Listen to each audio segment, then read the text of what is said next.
Why is it that nobody likes being called basic, but simple and minimal are words to live by? Like, how does that make any sense? When you think of the differences between simple and basic, what are you even thinking about? In fashion, or any creative medium for that matter, I feel like there's this weird dichotomy between the terms simple and basic. The family of simple, clean, or minimal almost take on a somewhat positive usage, where it's common to use simple as a phrase to praise something for how little material it took for that thing to be compelling or effective. Whereas basic, on the other hand, is almost never used in a complimentary context, and it's almost always used as a term to degrade something based on its lack of essence. If you think about it, it's literally like the flirting versus harassment thing, but for adjectives, even though these are kind of the same thing. Not flirting and harassment, but basic and simple. But where is the line though, right? How do you know when your fit is simple versus when your fit is basic? Well, today we're gonna figure that out together, because what if you think you're flirting the whole time and you're accidentally harassing the whole time? Like, what if you think your style is simple and clean and minimal, right? But at the whole time, you've just been harassing your coworker. But the whole mentality shared between simple and basic is getting small things to go a long way. If done properly, keyword, if done properly, it will be your nuance that separates you from the crowd. Things like accents, accessories, and lately, the most effective simple detail I've been investing a lot of time into, fragrance. But seriously, I got all this shit on right here, right? Look at this crazy ass fit. And then these are the texts that I'm getting when I'm meeting people for the first time. You know, I'm not gonna say it pisses me off, but it does piss me off. Anyways, I've been on Scentbird, the sponsor of this video, for years now. Scentbird is a monthly subscription service that lets you sample hundreds of designer fragrances without having to commit to an entire bottle. Because I feel like I have so many personalities and I want to pick a different one based on who I want to be that day. But each scent you get will come in this vial, and this is how it works right here. You can take it out, see the scent, put it back in. It is what it is. But each vial is graded for about 120 sprays. And if we just do some quick math, I kind of spray myself twice, maybe twice a day. So that is 120 sprays 2 times a day. That's 60 days per vial, which is a deal. So the first personality that I have, it's my basic one. I like to dress it up in this right here. Fresh Citron and Driftwood by Off Court. It's just super citrusy and fresh. It's just, I always have a very citrusy and fresh scent in my, I don't know, that just complements me well. Works with my musk. My next personality, I like to go with this one. Ember by Joseph Abode. It's smoky, but it's still clean. It never fails me on date night. I leave the fumbling to me. And then my third personality, I got Cross River Gorilla by Sanctuary. The energy here is crazy. It's a good middle ground between the first two when I feel like it's about that time. But again, everyone is different, so you can go ahead and take the quiz on the website where you'll answer questions based on your lifestyle and preferences, and then Scentbird will recommend you the scent profiles that work with you. And yeah, so I suggest you go sign up for Scentbird now. I'm serious. It's summer. Why would you not be smelling good right now? And make sure you use code 55frugal for 55% off your first order. It makes a vial graded for 60 days about $7. What do you own that's gonna last 60 days? That's $7. You might as well go and try it now while your first order is 55% off. But again, code 55frugal. I've been using them for about 5 years now, and I'm not planning on stopping.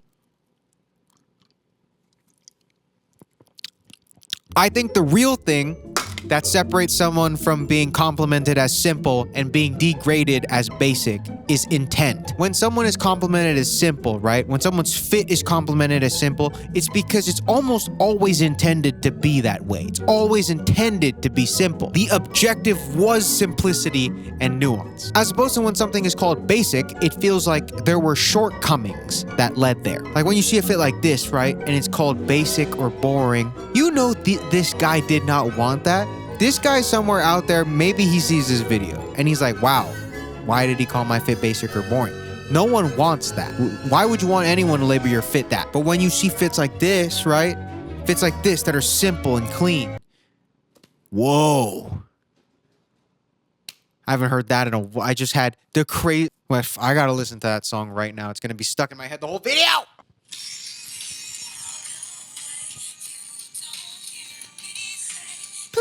calling something simple or clean, right? You know that they were trying to do that. Styling was deliberate, but it doesn't just have to be things that fall in line with that traditional minimal aesthetic, where it's just like wardrobe essentials and a very tonal, neutral palette, just very inoffensive silhouettes. You don't have to be boring to be simple. Not that I'm calling them boring. I'm just saying you can be simple and then also have fun. The idea of simple and capitalizing on it and benefiting from being simple is its own game. And I feel like any wardrobe, any aesthetic, any genre of style can benefit from getting the gist of it. Let me show you what I mean, and then you can tell me if I'm being simple or basic. So I'm gonna be honest, guys. This outfit right here, probably my most worn outfit of the year. Raised online mint tee and some nice trousers. I've been experimenting with trousers. I like them. Sue me. And my tabbies. You will see me in this form of outfit 90% of the time. I don't know what it is, right? I don't know what is going on. I don't know what it is. I feel like this summer, maybe it's the election and all that's going in the air. I've just been having a very normal and wearing the same shit every day summer. But I love this fit, right? This format. Sometimes the shirt's tucked, sometimes it's tank top, sometimes it's accessorized, sometimes there's a light jacket. But at the end of the day, this is kind of the format that I've been doing. And also because the fundamentals, right? The simple part of the outfit is so good, in my opinion. I love this. Because it's good, simple, I feel like I can kind of go anywhere to any style from here. And the reason I think this works without being basic or boring is because of the nuance that's going on with the style. Just the figuring out my measurements, picking good fabrics, what good pairings, right? Just styling. And also, there are a lot of undeniable factors here that are personal to me, like, my tattoos. And also, I've gotten into some decent shape lately, if I say so myself. I've been fucking trying. You think I just fucking walked into the store and bought this? You think I just bought this fucking fitness? As much as I like to go stupid, absolutely ridiculous, absolutely rip an outfit, right? If I can pull off a simple outfit through some just good styling, some good piece selection, I feel like in some ways that's so much more rewarding than just going on and putting a whole bunch of shit on and then becoming a product of the product. Don't be a product of the product. Rather, produce the results yourself. But I will say, piece selection and taste is definitely a big player here. Another reason things are called basic that has nothing to do with styling, has nothing to do with the way you work with pieces. Sometimes we just see pieces or trends or style techniques as basic because of fatigue. We see so much of this crap, right? Like whatever I have on my hand right now, editor, just put a bunch of the stuff that we're tired of seeing, but have no explanation as to why we don't like it, but we're just tired of seeing it. This stuff, like, you guys don't have any, like, the Panda Dunks, right? You guys have no reason to hate these. There's no reason to hate these. Like, it's a basic, regular ass shoe.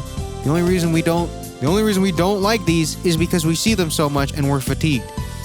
If you ask anyone why you hate Panda Dunks, the answers are always like, they're just so basic. I just see them so much. It's just information and trends spread so fast now that we just don't have the luxury of letting things marinate anymore. Look at Sambas, for example, right? It's a classic, timeless shoe. It's simple on the surface, but I feel like people also are creating some of the craziest stuff with this silhouette. And it's easy to, because there's so much you can do. It's so simple. Just like, there's a lot of crazy stuff, like the cutting edge things you can do with a sneak. But because of how popular they are and how saturated the market is with this silhouette, people just love calling Sambas basic. Is it really basic though? I get why people would say it though, but it's just funny how sometimes when something works and people like things, just shoots itself in the foot because it's like, oh, you like it, therefore I don't like it. It makes you think, right? What really is basic? The term basic can really be a million different answers, right? It could be overplayed, stale, boring, mid. I mean, I could really go on forever, but I don't have a lot of time on my hands. We're over halfway done with the year. Isn't that crazy? We're already over halfway done with this year. What have you done with your life? We're over halfway done with 2024. What have you actually even done with this year? What have you done? Isn't it crazy that like 2017 Think about 2017, right? You're like, oh yeah, it was like 3 years ago. That was 7 years ago. 2017 was 7 years ago. Isn't that... What have you actually even done? I'll wait. I'll let you think about this for a bit. What have you even done with your life since 2017? Not a lot of things. And you're out here calling Panda Dunks basic. Okay, anyways. Basic. The synonyms for, you can call it anything, but I'm just gonna sum it up to one word, and let's just call... I think we're all trying to say forgettable, right? We can all agree with this here. Like, when we're saying something is basic, like, oh, that fit is basic, or that song, or whatever, we just mean forgettable. When something is basic, it kind of just blends in with all the noise, and it becomes forgettable. And when you're a basic pop song with the same formula, and you're just like, wow, this is the same song, nothing new here, forgettable, basic.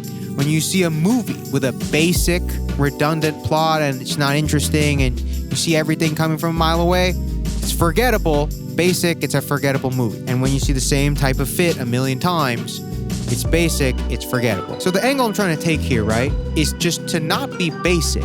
You just have to not be forgettable. You just have to find a reason to be memorable. Why would someone remember you? Do you have a reason for someone to remember you? If you don't care enough to leave a mark, that's fine. It's a lot of things in life that I love just falling into the background for. Things that I don't care about that much. I'm like, I don't really care if you remember me in this situation or not. But for fashion, right? The way you express yourself through clothes, something that you say you care about, something that you say is a big part of you. What about your style makes you you? If you're not basic, what makes you memorable?